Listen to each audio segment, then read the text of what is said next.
At just a few hundred meters below the ocean's surface, the human body begins to fail.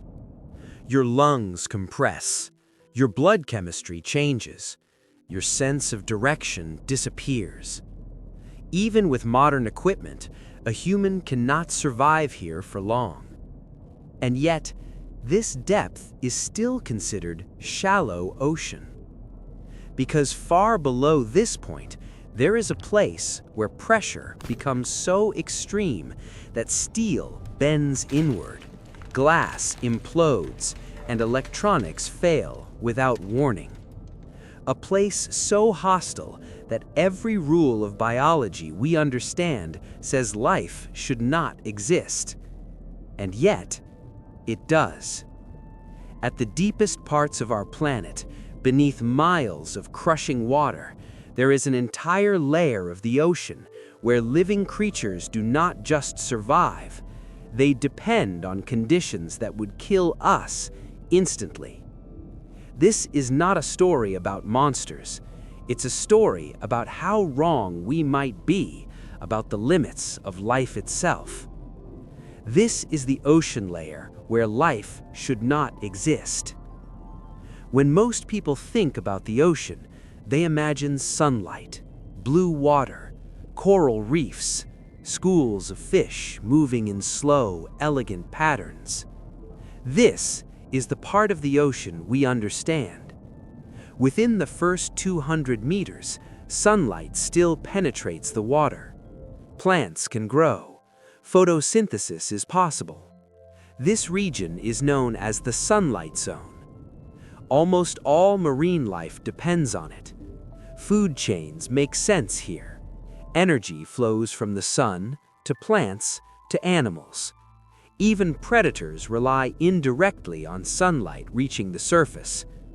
Pressure increases as you descend, but it remains manageable.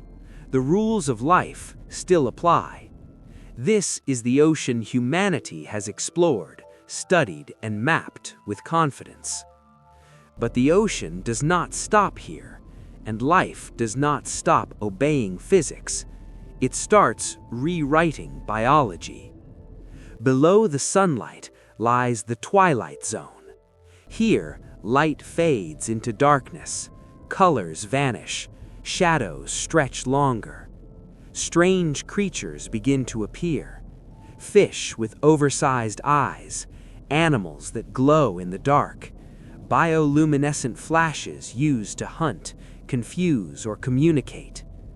This is the part of the deep ocean most documentaries focus on. The realm of anglerfish, vampire squids, and giant predators. It feels alien, unfamiliar, unsettling. And for most people, this is where the deep ocean ends. This is the place we label as dangerous, as extreme, as uninhabitable. But this zone is still part of the ocean's upper layers. Pressure here is high, but survivable. Life still has energy. Movement is still possible. Food is still relatively abundant. This is not the deepest ocean, not even close. As you descend past the twilight zone, the ocean begins to change in ways that no surface creature can truly imagine. Sunlight disappears completely. The temperature drops towards freezing. Movement becomes slow and deliberate. Energy becomes scarce. And then the pressure becomes crushing. Every 10 meters deeper adds the weight of another atmosphere pressing down on everything that exists. By the time you reach 6,000 meters, pressure exceeds 1,000 times what we feel at the surface. This is the beginning of the Hadal Zone, named after Hades, the underworld. This layer exists only inside deep ocean trenches, vast, narrow scars in Earth's crust where tectonic plates collide and sink downward. The deepest of these trenches reaches nearly 11,000 meters below the surface, deeper than Mount Everest is tall. At these depths, Steel submersibles deform, robotic arms stiffen, glass observation windows are engineered thicker than bulletproof shields. According to everything we know about biology, this place should be completely lifeless. There is no sunlight, no plants, almost no food. And yet, this is where life becomes most disturbing. When scientists first sent cameras into the deepest trenches of Earth, they expected to find emptiness.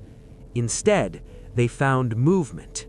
Fish, crustaceans, entire ecosystems living under conditions once thought impossible. Some of these creatures have never been seen alive at the surface, because the moment they are brought up, they collapse. Their bodies are not built to resist pressure. They are built from it. Deep trench fish lack swim bladders entirely. At the surface, these organs help fish control buoyancy. But at extreme depths, a gas-filled organ would be fatal.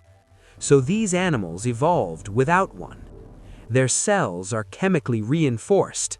Their proteins fold differently. Their membranes remain stable only under crushing pressure. What would destroy a human cell instantly is the only environment where their biology functions. Some species cannot survive outside the trench at all. Remove the pressure and their bodies fail. They are not visitors to the deepest ocean. They belong to it. And this raises a terrifying question. If life can exist here, what else might exist even deeper? In the sunlight zone, life begins with the sun. In the trenches, the sun does not exist. No plants grow here. No algae. No photosynthesis. So the question becomes unavoidable. Where does the energy come from? The answer is not dramatic. It is not powerful. And it is barely enough. From far above the trenches, tiny fragments of dead life begin to fall. Dead plankton, fish scales, waste particles, fragments of organic debris. This slow, endless snowfall is known as marine snow. It drifts downward for weeks, sometimes months, before finally reaching the ocean floor. By the time it arrives, almost all usable energy is gone. But in the Hadal Zone, even scraps are enough. Creatures survive by consuming what remains. Some eat constantly. Others move only when necessary. Every action is calculated. Movement wastes energy, and energy is life. In certain locations, something even stranger happens. Cracks in Earth's crust release chemicals from deep within the planet. Here, bacteria convert chemicals into energy through a process called chemosynthesis. Life fueled not by sunlight, but by the Earth itself. This is not an ecosystem we evolved to understand. Despite everything we've discovered, the truth is uncomfortable. We know almost nothing about this part of the ocean. Less than 5% of the deep sea has been explored. Entire trenches remain unvisited. Some have never been filmed. Others have been seen only once. Many trench creatures have never been observed alive for more than a few minutes. We don't know how long they live, how they reproduce, how their populations survive over time. We don't even know how many species exist. Some animals may live so slowly that submersibles pass them without noticing. Others may exist only in specific pressure zones that our equipment cannot remain in for long. And because most trench life cannot survive the journey upward, many species may disappear the moment we try to study them.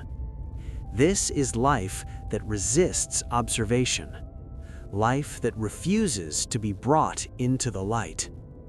For decades, scientists believed life had clear boundaries: temperature limits, pressure limits, energy limits. The Hadal Zone shattered those assumptions. Life here exists beyond what we once believed possible. And that forces a deeper question. If life can adapt to complete darkness, freezing temperatures, and crushing pressure, then how many other environments might be capable of supporting life? Not just on Earth, but elsewhere. Moons with subsurface oceans, planets with crushing atmospheres, worlds without sunlight. The deepest ocean trenches may be the closest thing we have to alien worlds on our own planet, and we are only just beginning to look. Here is the most unsettling truth. Every time we think we have reached the bottom, we find life even deeper.